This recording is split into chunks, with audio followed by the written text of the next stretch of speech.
There were very few people who didn't get lost within the vastness of the labyrinth, and there were countermeasures to prevent the spirit communication of spirit wielders. Therefore, it became difficult to determine the shortest route. In other words, it was difficult to get to the 10th floor in just one day, forcing many to sleep within the labyrinth's halls. Seriously, this is my first time camping out in the open. How'd it go? It sounds quite fun. No, it might be alright for you, Rimuru-san, but sleeping on the cold, hard stone pavement not only makes it easy for you to get sick, but also makes your muscles ache. Although, aside from me and Bernie, the other two lay down comfortably like they're used to it. Even Jiwoo, being a girl, didn't complain about camping out. However, sleeping while taking turns watching out for monster ambushes seemed to torment Masayuki. I see. It must have been very hard. Please don't say it like it's none of your business. I'm not gonna sleep there again. Masayuki said with a grimace, likely having flashbacks. For these modern kids it was apparently too much to ask. This wasn't only a problem among otherworlders, but the locals had a tough time, too. Even if you secured a room with a treasure chest and slept inside it, you would need someone to keep watch. There were also those who wandered the labyrinth without ever catching any sleep or taking a rest, so providing a place where they could relax and go to bed was highly appreciated, more than we had thought. Also, it would have been a waste to dump the gear you had earned to the wayside. This was also part of the plan, because even if it looked like useless items, there was a chance that something good might have been mixed in. Besides that, food and bedding for several days, replacements and maintenance supplies for gear, they had to bring these necessities, setting a limit on how many of the items they found they would be able to tote along. When there was no more room to spare, the easiest thing to cut down on was food. Running out of supplies left you with no other option, but turning back, however, some of the monsters were edible, and could be killed for food. Water could be replenished with the use of magic, leading many to hold out with the bare minimum of rations. Even in the worst case, as long as you had the resurrection bracelet, you could get resurrected after death. In those cases, there was a possibility you would lose your items, but that was apparently deemed preferable to starvation. This brought the spotlight back to the return whistle, raising discussions about its usefulness, and, because you could leave with all of your items in hand, there was a great surge in purchases lately. In that way, to maximize the number of items you could take, reducing the amount of food had become mainstream. What if, in that situation, there was an inn that could be used inside the labyrinth?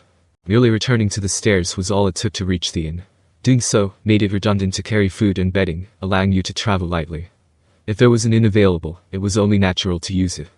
A safe resting place was available for 3 silver coins, the same amount as the labyrinth's entry fee. That was triple the price of those on the surface, so it was a tad expensive, but you were also offered food. And so, with 3 silver in your pocket, you could use the inn and stay for a night. The building was divided up between male and female, and offered only tiny areas with nothing more than a bed like in a capsule hotel. To be honest, the service wasn't as good as above ground. The management of this place was left to the Treants, and they used it as a place to train new employees. Cleaning, laundry, cooking and serving the customers. They let the inexperienced trainees get their practice here, and if they passed, they would then be allowed to work on the surface. Nevertheless, the people who used it would still use it. You could buy safety in exchange for money, so this was no time to complain. Also, there were fancy additional services available for those who could afford it. Laundry wash. 3 silver coins. Public bath usage. 3 silver coins. Gear cleaning and repair. 5 silver coins. These were pricey, exclusive services, and yet, there was a surprising number of customers using them. Constantly fighting in the labyrinth meant you'd inevitably be soaked in blood and sweat. Women, in particular, were bothered by the smell, so baths were greatly welcomed. For that reason, we raked in a lot more revenue inside the labyrinth than above ground, and the profit margins were excessively higher to boot. Even if you didn't use it as an inn, there were times when you just needed a place to take a break, and being able to safely use the bathroom without worry seemed to have been a major selling point. After having it pointed out by Masayuki and digging a little deeper, this seemed to have been giving everyone a hard time. There were no bathrooms in the labyrinth. When side by side with death, you had to muster the determination to just let it leak if need be. There was no need to clean up, either, since the monsters that spawned would take care of it on their own. The slimes inside the labyrinth would eat anything and everything. Excrement, monster corpses, or debris, it was all the same to them. Even when those monsters were slain by the adventurers, a replacement would spawn in no time. Thanks to that, we didn't need to worry about cleaning up after anyone. Besides, every time the structure of the labyrinth shifted, the unnecessary trash was eliminated. And so, surprisingly, the labyrinth was always kept clean and tidy. Yet in spite of all that, the issue regarding toilets remained. From the labyrinth management's perspective, having the whole place stink was a shitty situation. But as if that weren't bad enough, the challengers had another problem to deal with. Getting attacked by a monster at your most defenseless state of times, that would likely drive anyone to tears. You could shout timeout all you wanted, but the monsters held themselves to no such courtesies. For both numbers 1 and 2, you'd always need someone keeping watch. But you may feel ill at ease when quickly doing your business while your partners were protecting you. Maybe less so when you only had to take a leak. No, definitely both would be unpleasant. Now imagine monsters showing up at the same time. That would be the absolute worst time for a fight. Soiling your pants during combat, I don't even want to imagine it. If that happened to you, the first impulse would be to run back to your group that very instant, but to have them see you wetting your pants before their eyes, what an absolute humiliation. A man might laugh it off, but this would, surely, be a life or death situation for a woman. At worst, I bet some would rather choose death in those instances. Mixed parties of men and women weren't uncommon either, so it was no surprise that the inns would see a lot of visitors, considering the toilet situation. Incidentally, there were those who took care of it with the help of some magic. They said that they managed their condition with the use of daily magic healthcare or clean wash within the labyrinth. Healthcare was said to help you manage your bowel movements. Although there was a limit, I heard that they could hold it for about 3 days with no problem. For everyone who didn't fancy wetting themselves during battle, this was said to be an essential spell. Nonetheless, one would be remiss to forget about its limit. If you plan to wander the labyrinth for a long time, relying on magic alone would be like playing shitty Russian roulette. And so, even those who could cast magic gradually used the inns as well. As it stood, the management of the labyrinth was going very smoothly.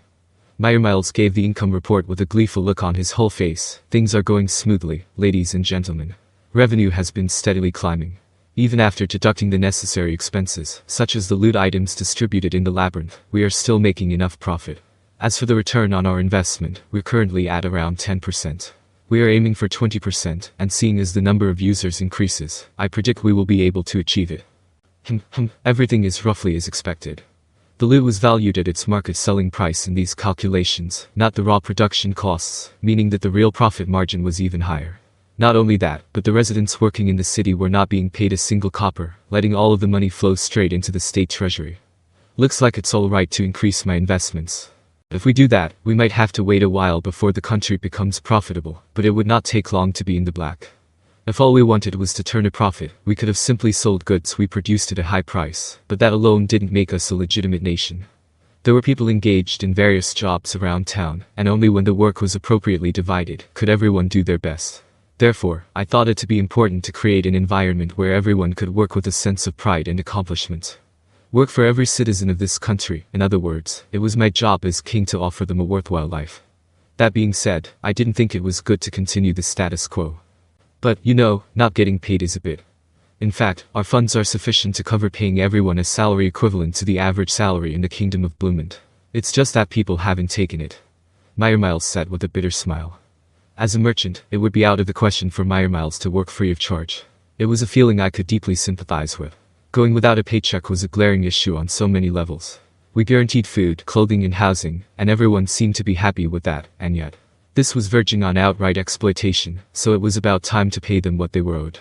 I was thinking about it, but Raphael-san was perfectly managing it for me. And probably thanks to that, there weren't any complaints piling up. There would have to be discussions about the matter with Rigard and the other 3 officials. While the residents were satisfied despite the lack of pay, there were those who were true to their desires. Then there wouldn't be an issue with my paycheck, right? Ramos asked with a gulp. With all of that talk about withholding wages, she seemed to be worried that her share was gone too. I was a man of my word, such worries were uncalled for. So, I signaled to Miles with a glance. In response, Miles grinned and nodded vigorously, followed by a pompous announcement, "You may have high expectations. Mark my words, we will pay you handsomely." Ramos wore a broad grin on her face after hearing that. So, it's finally here. What is? The time, the age. My era has finally come. I wonder. I don't think such an era has come. Ramos laughed with a shrill voice while saying that.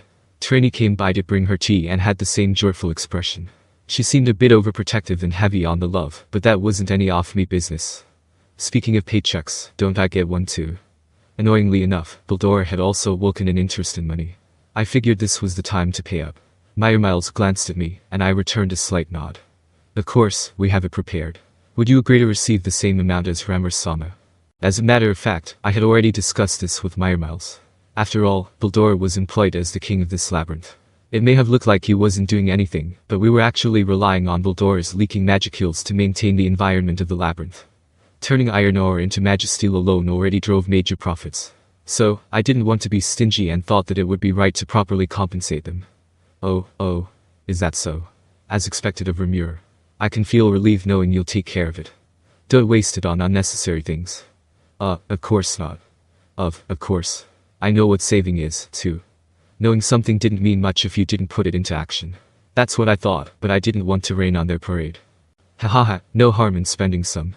You gotta feel the joy of spending it first to appreciate the effort of saving it. Right, Meyer Miles-chan, you know that well. Meyer Miles, if you pamper Ramrus she will get carried away. I'd hope you see Trainee-san as a bad example and learn from it. What of it? I also have experience working at the takoyaki shop. I understand the value of working and the importance of money. Rimuru, you worry too much. What's with your smug attitude?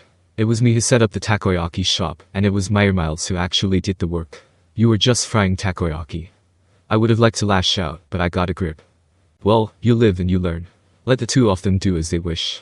Even if they failed, they could learn something from it, and that's okay.